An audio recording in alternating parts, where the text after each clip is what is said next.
The Empire's mistake. The Galactic Empire did not raid the settlement with anger or haste. They arrived with forms. The frontier world of Kepri. 9 was barely a footnote in imperial records, an agricultural rock leased to humans under a century-old peace accord. No defenses, no fleet, no significance. When the Empire's compliance vessel descended through the clouds, its officers were bored, already thinking about their next posting. The order was simple: biological acquisition. Imperial law allowed the collection of juvenile specimens from lesser species for behavioral research, cultural leverage, and population compliance studies. The humans had protested such clauses centuries ago, then signed anyway. The Empire remembered that. The children were taken at dawn. 3 girls, sisters by choice, not blood. They had been playing near the hydra fields when the drones descended, silver insects humming softly, emitting calming frequencies. The eldest tried to shield the younger two. It made no difference. Restraint fields snapped into place. The girl screamed once before the sedation took hold. By nightfall, the compliance vessel was gone. By morning, the colony governor was on his knees, begging for mercy from a woman who stood utterly still. She listened without interrupting. Her name was Anastasia Morozova on paper. In whispers, in classified archives, in the nightmares of old admirals, she was something else. Baba Yaga. She had retired 10 years earlier, disappearing beyond human space. No rank, no command, no official ties. The Empire's intelligence division had erased her as non-threat, inactive. They did not track her. They did not watch her world. That was their first mistake. The governor finished speaking. His voice shook. He had excuses, treaties, power imbalances, inevitability. He kept talking because silence frightened him more than her stare. When he finally stopped, Baba Yaga looked past him, toward the empty horizon where the children had vanished. Names, she said quietly. The governor swallowed. To the girls? Yes. He told her. She repeated each name once, softly, as if committing them to stone. Then she nodded. That will be all, she said. The governor fled. Baba Yaga did not cry. She did not shout. She walked into her home, sealed the door, and activated a console that had not been touched in a decade. Dust fell from its surface as ancient systems flickered awake. A warning flashed in red. Restricted system, legendary asset detected. Ali Baba Yaga protocol, dormant. She placed her hand on the scanner. Activate, she said. For the first time in 10 years, human deep space monitors registered a signal they had hoped never to see again. Across the galaxy, in the heart of the Imperial Archive spire, an archivist AI paused mid-process. A name had surfaced, not in a threat assessment, not in a fleet movement, but in a maternal linkage anomaly tied to the abducted juveniles. The AI searched deeper. Its processors slowed. Warning: data corruption detected. Entity file: Ali Baba Yaga. Status: suppressed by emergency consensus. The AI attempted to access the file. Access was denied. That had never happened before. Moments later, the AI rerouted the alert to a junior Imperial analyst, a young officer eager to prove himself. He skimmed the summary, frowned at the redacted sections, and dismissed it. Just another human myth, he said. Log it and move on. The AI recorded his response and silently began backing itself up. Baba Yaga's ship was not impressive by Imperial standards. No gold plating, no massive cannons, no escort fleet, just an old human warship, scarred, refitted, stubbornly alive. As it slipped into hyperspace, Baba Yaga stood on the bridge alone. The stars stretched into white fire. She opened a secure channel that had no official recipient. Go Ram, she said. There was a pause. Then a voice like grinding stone answered. You have never called me without reason. They took my girls. Silence followed. Heavy, dangerous. Then another voice joined, deeper, harsher. Name the prey. Thrak growled. Baba Yaga closed her eyes. The Galactic Empire. Neither Bigfoot asked why. Neither asked how many. They only answered. We come. As the ship vanished into the void, no alarms sounded in Imperial space. No fleets mobilized. No councils convened. The Galactic Empire still believed the peace held. They had abducted 3 human children. They did not yet understand what they had awakened. The mothers of monsters. The place had no name on any star map. Even if it had, no sane navigator would have come this far. Past collapsed jump lanes, through radiation storms that peeled paint from hulls and memories from minds. The Galactic Empire marked the region as dead space. Humanity remembered it differently. Sanctuary. Baba Yaga stood alone on the bridge of her old warship, Morana, as it drifted into orbit around a shattered world. The planet below was scarred, its crust split by ancient orbital bombardments. Vast forests of obsidian-black trees clung stubbornly to the land, their roots drinking radiation like water. She exhaled slowly. "Home," she whispered, not for herself but for them. The ship's AI hesitated before speaking, its tone stripped of all formality. Signal beacon detected. Pre-collapse encryption. Priority, maternal override. Baba Yaga closed her eyes. "Send it." The beacon screamed into the void, not with words, but with memory. Images encoded in quantum pulses. Shared battles, shared blood, shared survival. It was a call only 2 beings in the galaxy could answer. For a long moment, nothing happened. Then the planet moved. Seismic readings spiked. Mountain ranges shifted. From the forest rose shapes so vast they bent the air around them. The atmosphere burned as 2 colossal figures climbed from the surface, their forms resolving into nightmare silhouettes against the stars. Bigfoots, 8 meters tall, shoulders like bunker walls, fur black as vacuum, threaded with scars that glowed faintly gold, old wounds earned in wars long buried. Their eyes burned amber, ancient and intelligent. The Galactic Empire believed Bigfoots were feral monsters, wiped out centuries ago after a failed attempt to enslave them. The truth was simpler. They had refused to kneel. The Morana's hull groaned as something massive landed on the forward deck. Metal screamed. Gravity buckled. Baba Yaga didn't move. The airlock cycled. The deck trembled as the first Bigfoot stepped inside. Goram. He moved slowly, deliberately, every motion controlled power. His head brushed the ceiling. His eyes locked on a Baba Yaga and softened. He dropped to one knee. The second followed, far less restrained. Thrak crashed inside like a living weapon, snarling as if the galaxy itself had insulted him. He stopped inches from Baba Yaga, nostrils flaring, fists clenched hard enough to dent steel. Then he leaned forward and pressed his massive forehead gently against hers. A gesture older than language. Alive. They were alive. Baba Yaga reached up and placed her hand against Thrak's fur, fingers disappearing into its thickness. Her voice did not shake. "They took my girls." The temperature in the room dropped. Goram's breath slowed to a controlled, lethal rhythm. Thrak's snarl deepened into something far worse, joyless anticipation. "Show us." Thrak signed in the old combat language humanity had learned from them. Baba Yaga activated the hollow projector. The images were brief but enough. Armored Empire troops storming a human settlement. Children dragged, screaming. 3 small faces frozen in terror as stun cuffs snapped shut. Thrak roared.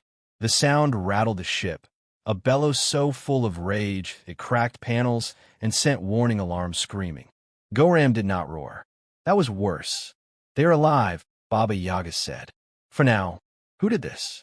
Goram signed. "The Galactic Empire." The name was poison. Once, long ago, the Empire had come to this world with chains and translators, promising protection and progress. They had slaughtered Bigfoot young when negotiations failed.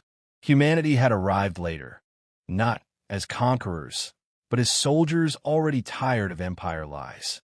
It was humanity who had broken the chains. Humanity who had bled beside them. Humanity who had hidden the survivors when the galaxy wanted them erased. Humanity and Baba Yaga, who had stayed. Then they die. Thrak signed simply. Baba Yaga shook her head. "No," she said. "They learn." She met their eyes, one after the other. "I am not asking you as weapons," she continued. "I am asking you as family." Silence stretched. Then Goram rose to his full height, towering over her.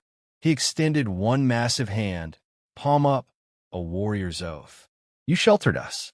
You raised us when the galaxy hunted us. Your children are ours. Thrax slammed his fist against his chest, the impact echoing like a war drum. We will tear stars apart if we must. Baba Yaga nodded once. Good, she said. The Morana's engines flared to life, power levels climbing far beyond civilian limits. Deep within the ship, sealed compartments unlocked, old human tech, illegal by every galactic treaty. As the ship turned toward Empire space, the galaxy remained blissfully ignorant. They still believed humanity weak. They still believed monsters could be controlled. They had forgotten one thing. Humanity does not create monsters. Humanity adopts them. The Empire learns fear. The first Imperial outpost died without a scream. Station K-117 orbited a gas giant at the edge of the Perseus Drift, a routine logistics hub. Fuel, food, spare parts. No weapons heavier than point defense cannons. Its crew was relaxed, bored, arrogant. Humans hadn't fired a shot at the Empire in 300 years. Then the sensors went blind. Commander Vrel clicked his mandibles in irritation as the tactical display flickered. Diagnostics, he snapped. Someone recalibrate The station shuddered. Not an explosion. A pressure, like gravity itself, had clenched a fist around the hull. Outside, something vast moved through the void without thrusters, without engines. A silhouette blotted out the stars, broad shoulders, elongated limbs, fur rippling like shadowed smoke. Goram reached the station. He did not strike it. He gripped it. Reinforced alloy screamed as Goram's massive hands closed around the outer ring. The Bigfoot's muscles bunched, cords thicker than transport cables, and he twisted. The station's rotation tore itself apart.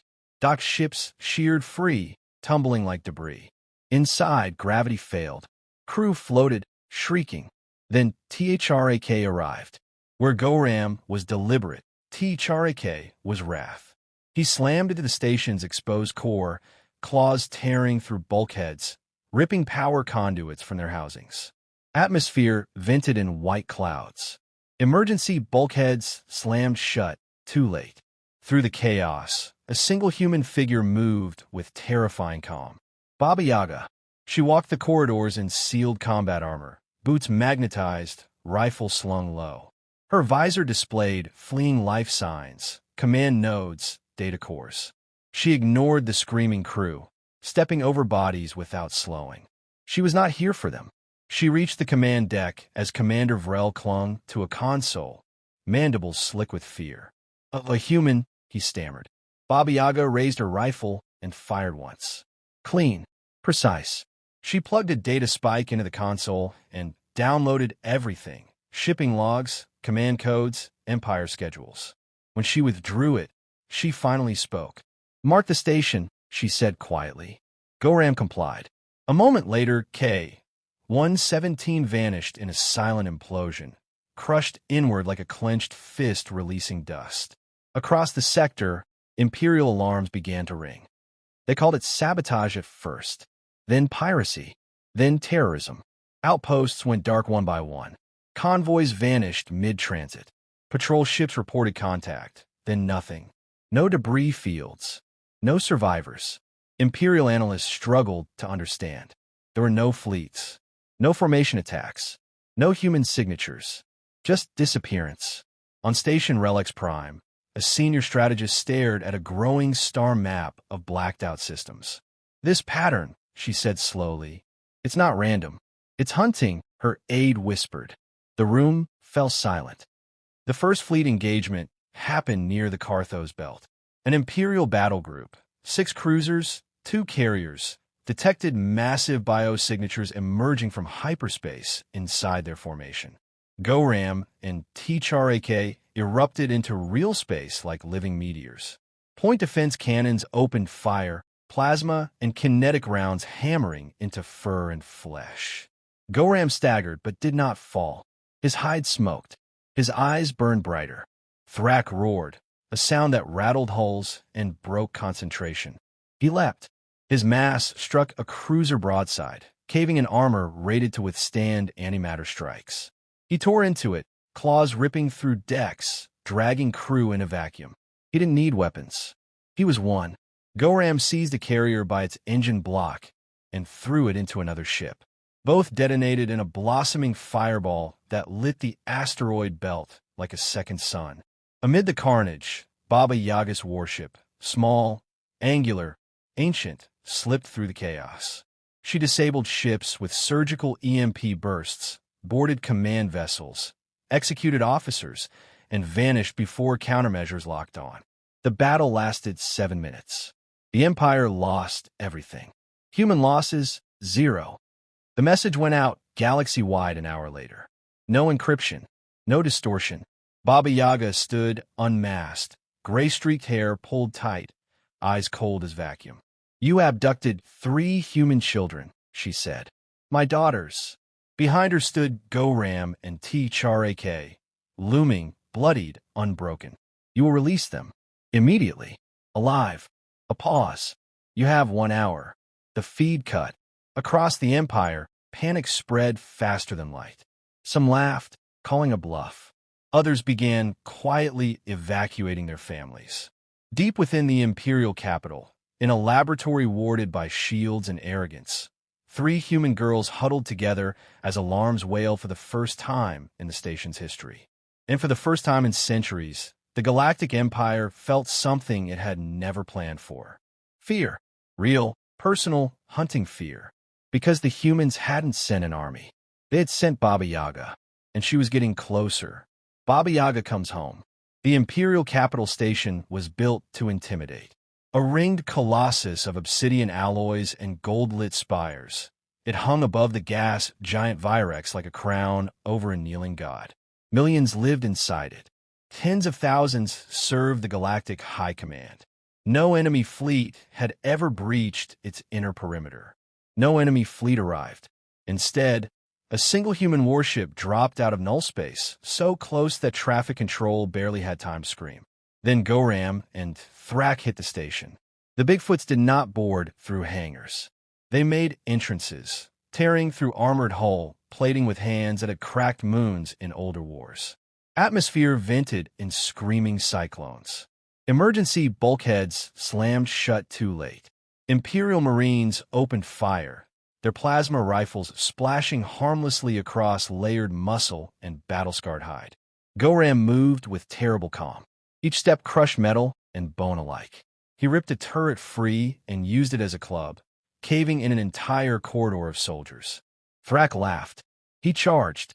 The station's elite Praetorians, gene-forged, power-armored, formed firing lines. Thrak met them head-on, plasma scorching his fur, blades carving lines across his chest. He didn't slow. He picked one up and threw him through 5 others, then roared so loudly the sound ruptured nearby sensors. And walking between them, rifle steady, eyes cold. Baba Yaga. She didn't waste bullets. Every shot was a command decision ending. Officers died first. Communications officers. Tactical coordinators. Anyone wearing authority insignia fell before they understood why fear had finally found them. The high command chamber sealed itself as alarms screamed across the station. Inside, the Empire's rulers argued. Deploy the fail-safes. Where are the fleets? Why is it only 3 of them? The doors exploded inward. Goram tore them apart and stepped aside. Baba Yaga entered. Silence followed her like a funeral procession. She removed her helmet. Gray-streaked hair framed a face carved by wars the Empire had erased from history. Her eyes were not angry. They were done. "I warned you," she said calmly. "You had 1 hour." The High Executor stammered. We were negotiating." She shot him through the mouth. The chamber erupted in panic. Guards rushed her. Thrak intercepted them, grabbing 2 and smashing them together until armor folded like foil. Goram planted himself at the far end of the room, immovable, cutting off escape. Baba Yaga walked to the central console and pulled up a single file. Detainment, human juveniles. Her jaw tightened just once. "They're alive," an aide whispered desperately. "Processing wing. Level 9. "Good," Baba Yaga replied. "Then this ends quickly. They reached the containment wing through smoke and wreckage. Automated defenses activated. Lasers, drones, suppression fields. Gorem walked through them. Thrak tore them down. Baba Yaga opened the final door herself. 3 small figures huddled inside a force field cell. The girls looked up. "Mom," one whispered, unsure, afraid to hope. Baba Yaga crossed the room in a single breath and dropped to her knees as the field collapsed. She pulled them into her arms, holding them so tightly her hands trembled. "I'm here," she said softly. "I've got you." The station shook as Imperial command finally died. Evacuation orders blared. Fleets arrived too late, finding their capital station bleeding, burning, and very much alive with witnesses. Baba Yaga walked back to her ship with her daughters riding on Goram's shoulders, Thrak guarding their rear like a grinning nightmare. Before departing, she broadcast one final message. Uncoded, unfiltered, galaxy-wide. "You abducted children," she said. "That was your crime." She looked directly into the recording lens. "This is your sentence." The transmission cut as her ship vanished into null space. The Galactic Empire did not fall that day, but it bent. Laws were rewritten. Human worlds were marked protected. Any action involving human civilians now required unanimous council approval. And in every military academy across the stars, a new doctrine was taught. Do not provoke humanity. Do not threaten their children. And if you ever hear the name Baba Yaga, run, because she had come for her daughters. And she always came back.